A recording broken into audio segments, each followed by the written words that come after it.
নতুন কিবা এটা কৰিবলৈ সকলোৰে আগ্ৰহ থাকে নহয়নে ময়ো এবাৰ বোলো নতুন কিবা এটা কৰি চাওঁচোন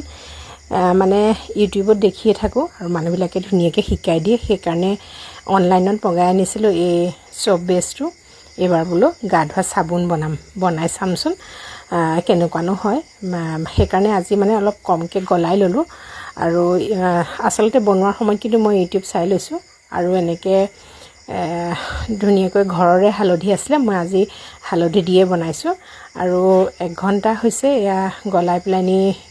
ইয়াত দি দিয়া আৰু 1 ঘণ্টাৰ পিছতে ধুনীয়াকৈ সেট হ'ল চাওকচোন বা কি ধুনীয়াকৈ ওলাই আহিছে এইটো কৰা অকণমান সৰু হৈছে হ'লেও ধুনীয়া হৈছে আৰু টানো হৈছে দেই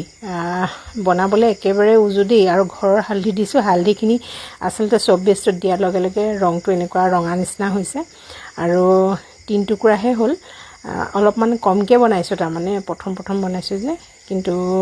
চাওকচোন টাইট হৈছে কিন্তু ধুনীয়া হৈছে আৰু ঘৰৰ হালধিয়ে ভালেই লাগিব আৰু নতুনকৈ বনাই থাকিম বুলি ভাবিছোঁ নেমু আৰু মহানিমৰ পাত এনেকুৱা বস্তুবোৰ আছেই যে আৰু চাওকচোন ইমান ভাল লাগিছে দেখিবলৈ আৰু নতুন কিবা এটা কৰিবলৈ পালে সকলোৰে ভাল লাগে নহয়নে আজি মোৰ চাবোন কেইটুকুৰা বনাই কিন্তু বৰ ভাল লাগিছে দেই এতিয়া বাচন ধোৱা চাবোনো মই বনাম আৰু সেইকাৰণে আনি লৈছোঁ আৰু বনাই থাকিম মাজে মাজে একেবাৰে ইজি কিন্তু বনাবলৈ